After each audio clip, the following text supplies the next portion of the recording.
미국 한 시골 마을에 한 소년이 교회를 다니고 있었습니다. 이 아이는 아버지가 누군지 모르는 어머니와 단둘이 살아가는 아이였습니다. 마을 사람들은 이 아이의 어머니를 향하여서, 그리고 이 아이 뒤에서 아비 없는 자식이라고, 아비 없는 아이라고 늘 수군거렸습니다. 어느 주일, 그날도 예배를 드리고 목사님과 인사를 나누기 위하여 길게 줄을 서서 나오는데 줄 뒤쪽에서 누군가 수군거리는 소리가 그의 귀에 들려왔습니다. 소년의 마음은 너무나도 아팠습니다. 마을 사람들은 그럴 수 있다 치더라도 교회에서마저도 그런 소리를 듣는다는 것은 소년에게 큰 아픔이었고 고통이었습니다. 이었고 목사님 앞에 섰을 때 그 소년은 고개를 푹 숙이고 있었고 그의 얼굴은 고통으로 일그러져 있었습니다. 바로 그 순간 목사님께서는 다른 사람들이 들으라는 듯이 큰 소리로 말했습니다. 얘야, 나는 너희 아빠가 누군지 알고 있단다. 순간 소년은 놀란 눈으로 목사님을 올려다 보았습니다. 뿐만 아닙니다. 주변에 있는 교인들도 놀라 목사님과 소년을 바라보았습니다. 수많은 사람들의 눈초리를 뒤로 한 채 목사님은 소년의 손을 이끌고 예배당 안으로 다시 들어갔습니다. 그리고 십자가에 달리신 예수 그리스도를 그린 성화 앞에 섰습니다. 고개를 푹 숙이고 있는 소년에게 목사님은 말씀하셨습니다. 얘야, 고개를 들어라. 여기에 너의 아버지가 계시다. 이분이 너를 낳으신 분이시고 너의 아버지가 되신 분이시란다. 너의 육신의 아버지는 누군지 모르지만 너에게는 하늘 아버지가 계시다. 이분이 너를 이 세상에 보내셨고 너를 낳으셨단다. 그리고 이분이 너를 세상 끝날까지 지켜주실 것이고 인도하여 주실 것이다. 순간 소년의 눈이 반짝거리기 시작했습니다. 그리고 이내 그의 눈에는 눈물이 흐르고 있었습니다. 그리고 그 자리에 있었던 교우들도 따뜻한 미소를 띄우기 시작했습니다. 성도 여러분, 우리에게는 하늘 아버지가 계십니다. 우리를 창조하시고 낳으신 아버지 하나님이 우리 가운데 거하시며 그리고 우리를 세상 끝날까지 인도하십니다. 그분은 죄로 인하여 아버지와 멀어지고 사망과 멸망의 길로 가고 있는 우리들을 다시 회복하고 구원하시기 위하여 사람의 모양으로 우리 가운데 찾아와 주시고 십자가에 자신의 몸을 들여서 우리를 다시 되찾아 주셨습니다. 뿐만 아니라 세상 끝날까지 항상 너희와 함께 있겠다 약속하여 주셨습니다. 바로 그분이 우리 주 예수 그리스도 아들이신 하나님이십니다. 오늘 히브리서는 우리가 믿는 그리스도가 하나님의 아들 되심을, 그리고 하나님 당신 자신이심을 계속 증거하고 계십니다. 왜 히브리서 기자는 예수님이 그리스도시다, 예수님이 하나님의 아들이시다, 그렇게 단순하게 한마디로 선언하고 끝을 내면 되겠는데 왜 이렇게 상세하게 반복적으로 그리스도가 하나님의 아들 되심을, 하나님 되심을 계속 증거하고 있을까요? 그것은 우리가 믿는 예수 그리스도가 어떤 분이신지 우리가 정확하게 알게 될 때 우리의 믿음은 더욱 견고해질 뿐만 아니라 우리 자신에 대한 신분과 자아상도 달라지기 때문입니다. 우리의 자아상은 우리 자신에게 달려있지 않습니다. 우리 아버지가 누구냐에 우리의 자아상은 달려 있습니다. 우리가 믿고 따르는 대장이 조폭이면 우리는 조폭무리가 되는 것이고 나의 자아상은 조폭의 자아상을 가지게 될 것입니다. 그러나 우리가 믿고 따르는 주가 하나님이시라면 우리는 하나님의 자녀가 되는 것이고 우리는 하나님 나라에 속한 사람이 되는 것입니다. 그래서 우리가 믿는 예수님이 어떤 분이신지 아는 것이 너무나도 중요합니다. 그런 의미에서 히브리서처럼 예수님이 어떤 분이신지를 가르쳐주는 책은 없다, 저는 그렇게 생각합니다.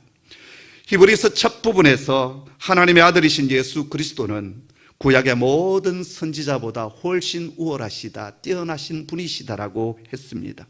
그리고 4절부터 두 번째로 예수 그리스도는 천사보다 훨씬 우월하신 분이시라고 구약의 말씀을 인용하면서 우리에게 알려주십니다. 지난 주일에 우리는 8절 앞부분까지 살펴보았는데요, 오늘은 8절 뒷부분부터 14절까지 마지막 절까지 살펴보겠습니다. 주제는 역시 천사보다 훨씬 더 뛰어나신 예수 그리스도이십니다. 그분은 어떤 분이십니까? 첫 번째, 천사는 하나님이 부리시는 섬김의 종이라고 한다면 예수님은 보좌에 앉으셔서 이 세상을 통치하시는 통치자이십니다. 8절의 말씀인데요, 같이 읽습니다. 시작. 아들에 관하여는 하나님이여 주의 보좌는 영영하며 주의 나라의 균은 공평한 균이이다. 아멘. 그리고 오늘 말씀 제일 마지막 끝절에 있는 14절 말씀 같이 볼까요? 함께 읽습니다. 시작. 모든 천사들은 섬기는 영으로서 구원받은 상속자들을 위하여 섬기라고 보내심이 아니냐. 천사는 섬기는 자입니다. 그리고 상속받은 우리 하나님의 백성들을 섬기라고 보낸 자가 천사다라는 거예요. 그러나 우리 주님은 하늘 보좌에 앉으셔서 통치하시는 분이십니다. 뿐만 아니라 우리 주님이 통치하시는 하늘 보좌는 잠시 있다가 사라지는 보좌가 아니에요. 영원한 보좌다, 그렇게 말씀하십니다. 지금 우리 눈에는 이 세상의 권력자들이 자신들의 힘을 마구 휘두릅니다. 하지만 그 권력은 잠시 있다가 사라지는 권력이에요. 그러나 진짜 권력이 있고 진짜 왕권이 있습니다.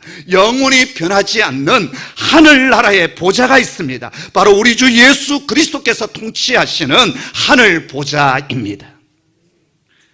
다니엘서 2장에 바벨론 왕 느부갓네살이 꿈 하나를 꿉니다. 잠에서 깨어났는데 그 꿈이 도무지 생각이 나지 않는 겁니다.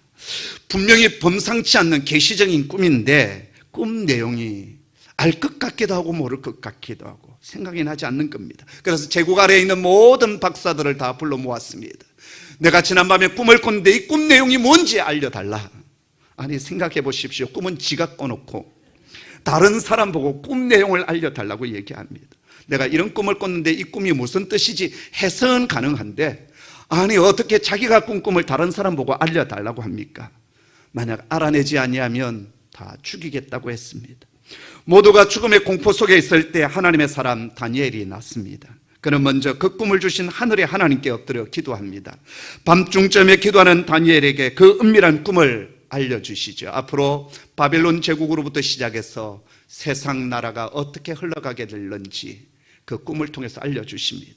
그때 다니엘이 하늘의 하나님께 이렇게 찬송을 합니다. 우리 한번 같이 읽어보도록 하겠습니다. 함께 읽죠. 영원부터 영원까지 하나님의 이름을 찬송할 것은 지혜와 능력이 그에게 있음이로다. 그는 때와 계절을 바꾸시며 왕들을 폐하시고 왕들을 세우시며 지혜자에게 지혜를 주시고 총명한 자에게 지식을 주시는도다. 아멘. 모든 지혜와 능력이 우리 하나님에게 있습니다. 그분은 때와 계절을 바꾸시는 분이시고 왕들을 폐하게도 하시고 왕들을 세우기도 하시는 분이십니다. 누가요? 하늘에 계신 하나님께서. 그런데 오늘 히브리서 기자는 바로 그 보좌에 앉으셔서 통치하시는 분이 누구시냐? 바로 우리 주 예수 그리스도, 그분이 통치하시는 분이시다라고 증거하고 있습니다. 그리고 우리는 그 예수 그리스도를 믿고 따르는 하나님의 백성입니다. 그리고 그분의 자녀입니다. 그렇기 때문에 여러분, 이 세상을 살아가는 저와 여러분이 어깨를 펴고 당당하게 살아갈 이유가 바로 여기에 있습니다. 내가 믿는 예수 그리스도께서 하늘 보좌에서 통치하고 계신다. 자부심과 당당함 가지시기를 바랍니다. 때론 억울한 일을 많이 당하기도 하고 힘든 일을 당하기도 하고 이 세상에서 쓰러지는 순간도 있지만, 그러나 하늘에 계시는 그 보좌에 앉아 계시는 우리 주님께서 내 억울함과 내 모든 사정들을 아시고 신원하여 주시는 날이 올 것이다. 그 사실을 기억하십시오. 그러기 위해서 우리가 두 번째 사실을 붙들어야 되는데요, 두 번째, 예수 그리스도의 통치는 공평한 통치다라는 것입니다. 오늘 말씀 8절에 보면은 주의 나라의 규는 공평한 규다라고 했어요. 옛날 번역에서는 홀이라고 했습니다. 이번 개정 번역에서는 규라고 했는데요, 이게 뭐냐면 왕이 손에 들고 있는 막대기 같은 것이에요. 고대 이제 여러분 황제라든지 왕을 보면 손에 뭔가를 들고 있잖아요. 그래서 어떤 결정을 할 때 말을 하지 않고 이걸 가지고 표시를 해요. 그래서 고대 시절에 이 왕이 가지고 있는 이 홀, 규는 왕권 그 자체였습니다. 그리고 권위의 정표였어요. 에스더스를 보면 유대민족이 하만이라는 원수 때문에 한순간에 몰살을 당할 수밖에 없게 되었어요. 그때 에스더가 그 사실을 알고 내가 죽으면 죽으리이다 하며 아수에로 왕 앞으로 나아갑니다. 그 당시 왕이 부르지 않았는데 왕 앞에 나타난다는 것은 바로 죽음을 의미했어요. 만약 왕이 귤을 내밀지 않는다, 호를 내밀지 않는다, 그 자리에서 죽습니다. 에스더는 그런 죽음을 각오하고 민족을 살리기 위하여 아하수에로 왕 앞으로 나아갔습니다. 그때 아하수에로 왕이 귤을 내밀어요. 허락이요 받아들임이었습니다. 이렇게 귤은 왕의 권위였고 이 귤에 생명의 여탈권이 있었습니다. 옛날 고대 제국 시절에 이 귤을 막을 자가 없었어요. 그렇게 폭군들은 이 귤을 함부로 흔들었습니다. 휘둘렀어요. 지금도 이 세상의 권력자들은 이 힘을 함부로 휘두르고 그 힘을 함부로 사용합니다. 그러나 우리 주님께서 지고 계시는 이 큐는 공평한 큐입니다. 억울한 일을 없게 하십니다. 억울한 자들의 눈에서 그 눈물을 닦아주시는 분이 우리 주님이십니다. 가난한 자를 그런 더미에서 드시사 영광의 자리에 앉게 하십니다. 그분은 능력이 많으신 분이신데요, 그 능력은 의로운 능력이라서 곧음과 공평함의 능력으로 행하십니다. 교만한 자와 악한 자들을 심판하시며 억울한 자, 의로운 자의 아픔을 보응하시고 신원하시는 분이 우리 주님이십니다. 사랑하는 성도 여러분, 요즘 마음이 많이 아프고 억울한 일들이 많이 있지 않습니까? 기억하십시오. 공평한 귤을 가지고 계신 우리 주님께서 보고 계십니다. 그리고 알고 계십니다. 그리고 신원하여 주십니다. 그분께 내 억울함, 내 사정, 내 아픔, 내 원통함을 맡겨드리는 저와 여러분 되기를 주님의 이름으로 축복합니다. 세 번째, 예수님은 기쁨의 그리스도이십니다. 9절 말씀인데요, 같이 읽겠습니다. 시작. 주께서 을을 사랑하시고 불법을 미워하셨으니 그러므로 하나님 곧 주의 하나님이 즐거움의 기름을 주께 부어 주를 동료들보다 뛰어나게 하셨도다 하였고, 아멘. 주의 하나님이 주님께 즐거움의 기름을 부으셨다라고 했습니다. 그리스도라고 하는 말은 기름 부음을 받은 자라는 뜻 아니겠습니까? 히브리어는 메시아입니다. 헬라어로는 그리스도, 똑같이 기름 부음을 받은 자라는 것입니다. 구약의 약속은 마지막 때 메시아가 오셔서 그 백성을 구원하여 주시고 신원하여 주신다라고 했습니다. 때가 되심에 아버지는 아들을 이 세상에 보내어 주셨습니다. 그리고 아들에게 기름을 부으셔서 그리스도가 되게 하셨습니다. 자, 그런데 여기 보면 아버지께서 아들에게 기름을 부어 주실 때 놀라운 특징 하나가 있습니다. 그게 무엇입니까? 즐거움의 기름을 부어 주신다라고 했습니다. 이 말은 두 가지 해석을 낳습니다. 하나는 하나님께서 기쁨으로 아들에게 기름을 부어 주셨다, 이거 첫 번째 해석이고요. 두 번째 해석은 그리스도의 사역이 사람들에게 기쁨의 사역, 즐거움의 사역이 될 것이다 라는 것입니다. 아버지 하나님은 을을 사랑하시는 그 아들에게 기쁨으로 기름을 부어 주셨고, 아들은 아버지께서 기뻐하시고 사람들이 즐거워하는 사역을 하십니다. 병든 자를 치유하여 주시고 죽은 자를 살리시는 생명의 사역을 하십니다. 그래서 주님을 만나는 자들마다 기쁨의 영이 임하게 되는 것입니다. 예수님께서 요단강에서 세례 요한에게 세례를 받으신 후에 고향 나사렛 땅으로 가십니다. 나사렛 해당에 들어가셔서 두루마리 성경책을 펼치시는데 이사야 61장 1절 2절의 말씀을 펼쳐서 읽으십니다. 이 말씀은 장차 메시아가 오셔서 행하실 사역에 대한 말씀이었는데요, 누가복음 4장 18절 19절 우리 한번 같이 읽겠습니다. 시작. 주의 성령이 내게 임하셨으니 이는 가난한 자에게 복음을 전하게 하시려고 내게 기름을 부으시고 나를 보내사 포로된 자에게 자유를, 눈먼 자에게 다시 보게 함을 전파하며 눌린 자를 자유롭게 하고 주의 은혜의 해를 전파하게 하려 하심이라. 아멘. 아버지 하나님께서 아들에게 기름을 부어주셔서 이제 그 아들이 가난한 자에게 복음을 전합니다. 가난한 자에게 복음이 전해지는 것이 기쁨입니다. 묶인 자를 자유케 하는 것이 기쁨이고 눈먼 자에게 다시 보게 되는 것이 기쁨입니다. 예수 그리스도는 이 기쁨의 사역을 우리 가운데 행하셨습니다. 그리고 지금도 이 기쁨의 일을 우리 가운데 행하고 계십니다. 이 시간 여러 가지 일들로 묶여있는 저와 여러분, 자유케 되어지는 은혜의 역사가 일어나기를 간절히 소원합니다. 네 번째, 예수님은 천지를 창조하신 하나님, 창조주 하나님이십니다. 이 부분은 이미 앞서서 두 번이나 언급이 되었어요. 주님은 천지를 창조하시는 창조주시다. 그런데 세 번째 또다시 이 부분에서 반복하여 말씀하여 주십니다. 왜 이렇게 주님은 반복하여서 이렇게 말씀을 하고 계실까요? 그것은 이 말씀이 그만큼 중요하다라는 것입니다. 10절 말씀인데요, 같이 읽습니다. 시작. 또 주여, 태초에 주께서 땅에 기초를 두셨으며 하늘도 주의 손으로 지으신 바라. 아멘. 주님은 태초부터 계셨고요, 땅의 기초와 하늘도 모두 예수님에 의해서 창조되었습니다. 근데 여기서 우리가 주목하여 보아야 될 것이 하나 있습니다. 주님께서 땅의 기초와 하늘을 당신의 손으로 지으셨다라는 것입니다. 이 말은 우리의 삶의 모든 기초와 우리를 덮고 있는 모든 것들이 주님의 손에 의해서 지어졌다라는 거예요.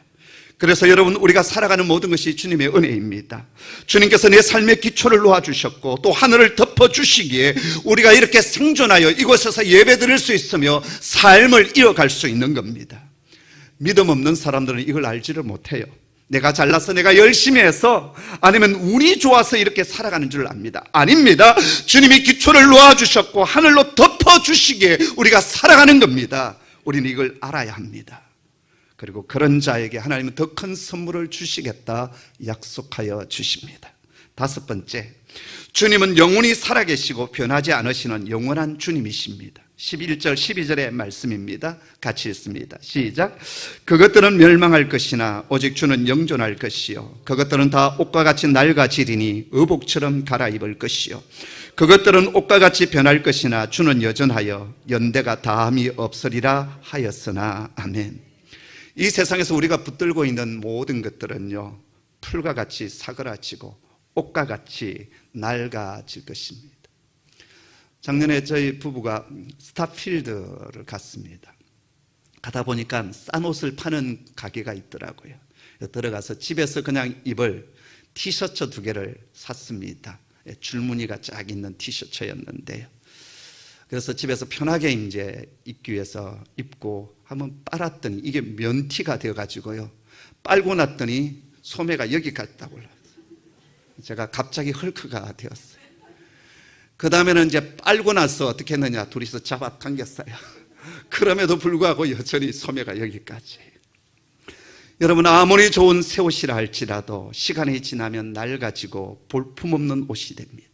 이 세상의 모든 피조물들이 다 그렇게 됩니다. 권력과 권세도 마찬가지입니다. 금불 10년이라 했던가요? 아무리 하늘을 찌를 것 같은 권세가 있다 할지라도 영원하지 않습니다. 망하는 날이 옵니다. 새하는 날이 옵니다. 무너지는 날이 옵니다. 그러나 우리 주님의 왕권과 권세는 영원합니다. 물질도 건강도 아름다움도 다 새하여지는 날이 옵니다. 그러나 예수 그리스도 우리 주님은 어제나 오늘이나 영원토록 동일하십니다.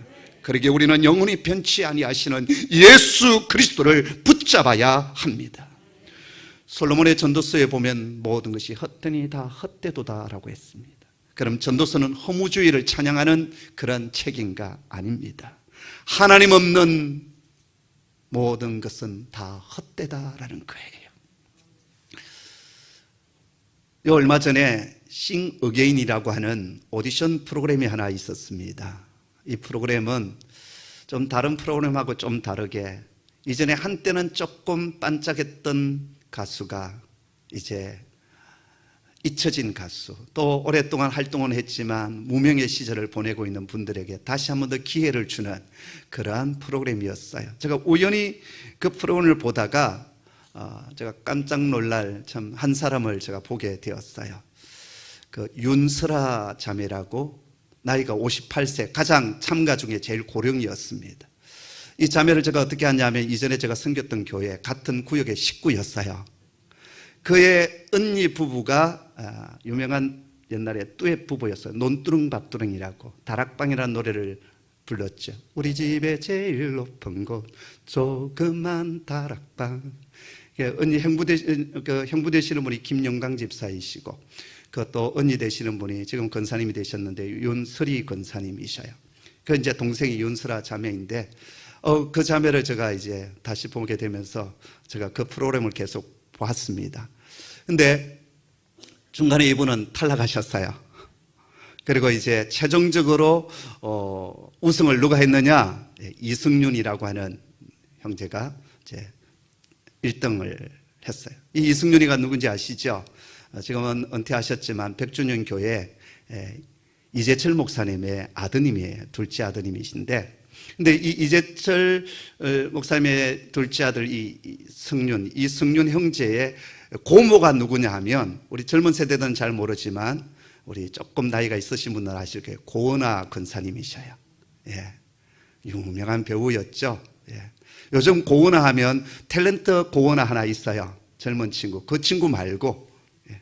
근데 이 고은하 권사님께서 이전에 한번 당신의 간증을 하신 적이 있습니다. 한때는 잘 나가셨던, 상도 여러 번 받으셨던, 그래서 어느 날 거실에 이렇게 앉아서 쭉 있는데, 거실 이렇게 한쪽편에 그동안 잘 나갔던 시절에 받았던 상장, 상패들, 트로피들이 쫙 있지 않겠습니까? 근데 가만히 보니까 처음 그것을 받았을 때는 정말 금빛, 은빛 찬란하게 빛이 났는데요, 시간이 지나면서 그 금 도금한 것, 은 도금한 것들이 다 벗겨져서 정말 추한 흉물처럼 되어 있더라는 거예요. 그래서 자신의 얼굴도 한번 거울에 이렇게 탁 비춰보았더니 한 시대 문 남성들의 마음을 설레게 했던 그 얼굴은 사라지고 주름이 자글자글하고 어느덧 추한 자신의 모습이 있더라는 거예요. 그래서 그 거실 한켠에 있었던 모든 트로피를 다 치워버렸대요. 그러면서 그분이 무슨 고백을 한 줄 아십니까? 아름다운 미모도 그 고운 피부도 시간이 지나면 다 새하여진다. 그 영광스러운 트로피도 다 정말 흉하기 짝이 없는 것으로 변하게 된다. 그러면서 오직 변하지 않는 분 예수 그리스도, 그 한 분만은 나는 붙들고 있습니다. 그런 고백을 그분이 하셨어요. 성도 여러분, 허무하게 사라질 이 세상을 너무 붙들지 마십시오. 그리고 영원히 변치 아니하시는 예수 그리스도를 붙잡는 저와 여러분 되기를 주의 이름으로 축복합니다. 이제 마지막 6번째요. 예수 그리스도는 최종적인 승리자가 되십니다. 13절 말씀인데 같이 읽습니다. 시작. 어느 때 천사 중 누구에게 내가 내 원수로 내 발등상이 되게 하기까지 너는 내 우편에 앉아있으라 하셨느냐. 아멘.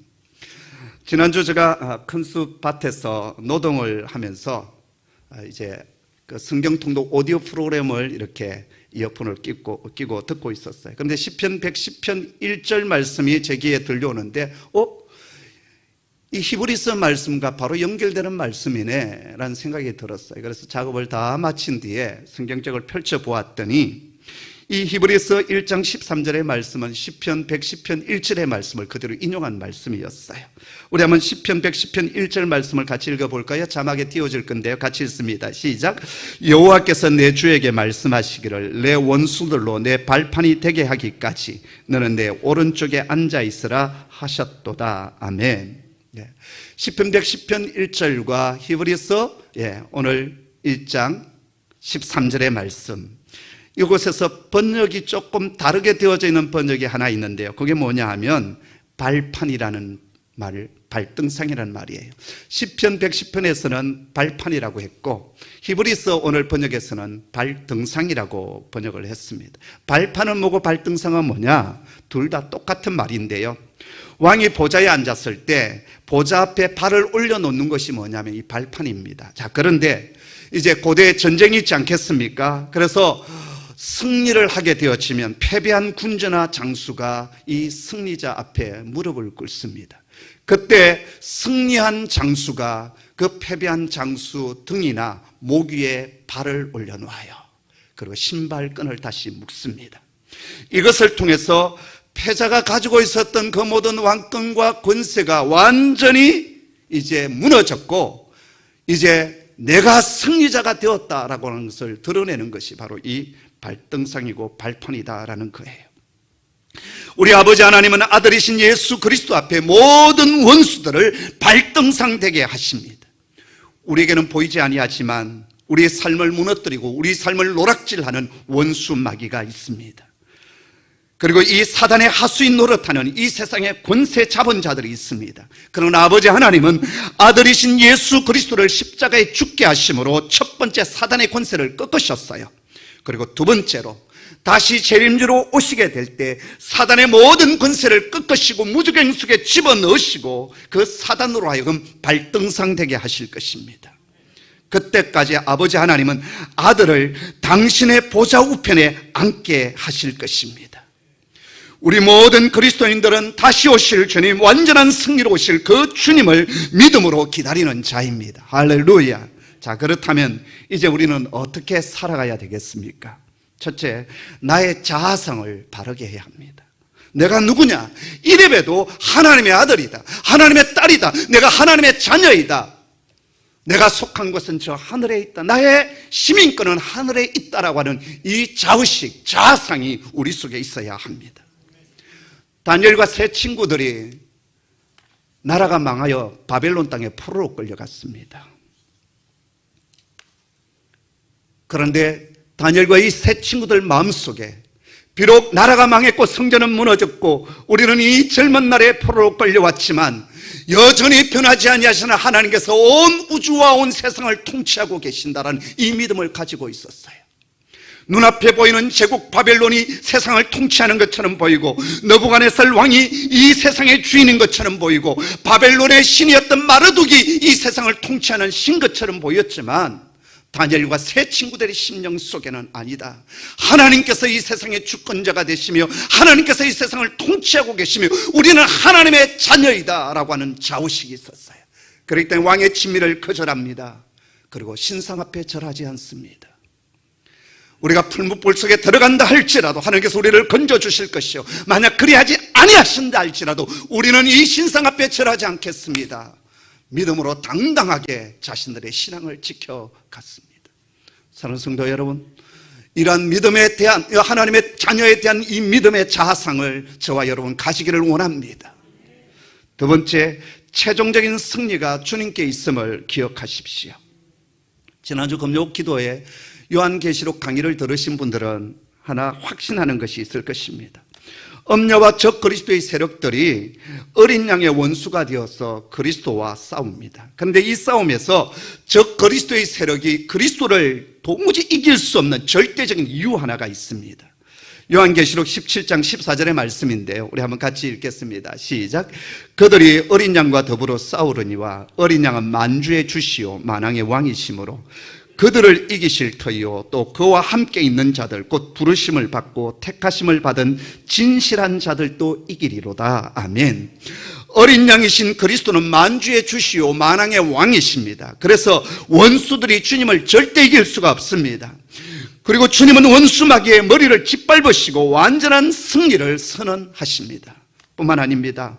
그리스도와 함께 있는 우리 성도들도 주님과 함께 이기는 자의 자리에 앉게 될 것이라고 약속하여 주십니다. 사랑하는 성도 여러분, 주님께서 다시 오시는 그날까지 우리들은 사방의 우겨쌈을 당하기도 하고 또 작은 전투에서 패배하는 날들도 분명히 있을 것입니다.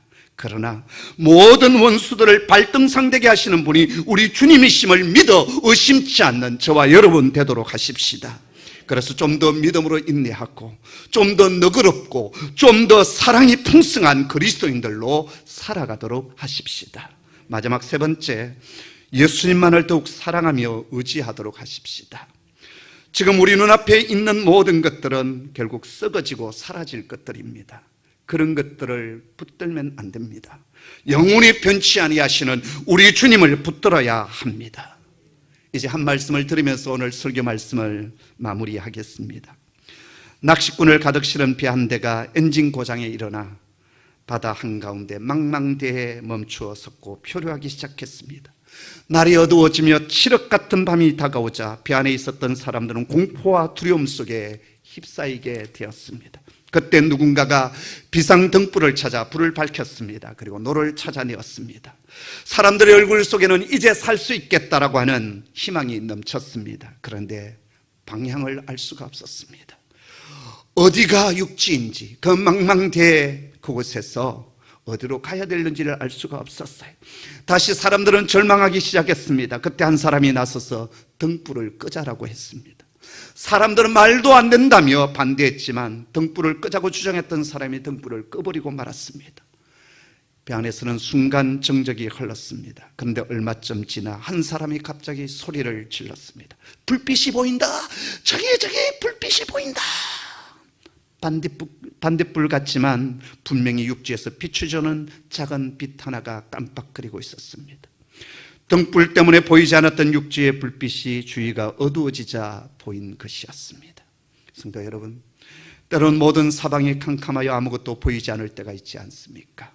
그러나 바로 그때가 빛이신 우리 주님을 만날 때입니다.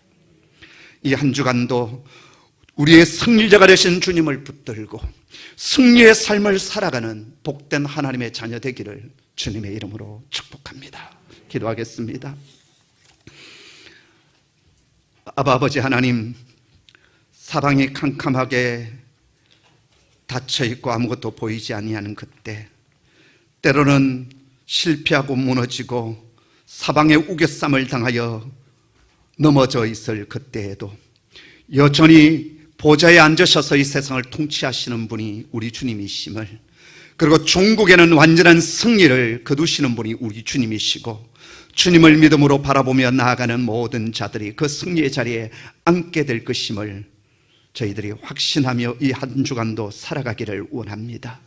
아버지 하나님, 눈에 보이는 것들이 다 새하여지고 다 없어진다 할지라도 영원히 변치 아니하시는 주님, 그리고 약속의 말씀을 저희가 붙들겠습니다. 이 한 주간 이 언약의 말씀으로 인하여 승리의 노래를 부르게 하여 주시고, 주님께서 저희에게 기쁨의 기름을 부어주셔서 곳곳에서 치유와 회복과 하나님의 일하심의 일들이 일어나는 것을 보게 하여 주시고, 간증하게 하여 주시고, 찬양하게 하여 주시고, 기뻐 춤추는 한 주간 되게 하여 주시옵소서. 예수님의 이름으로 기도드리옵나이다. 아멘.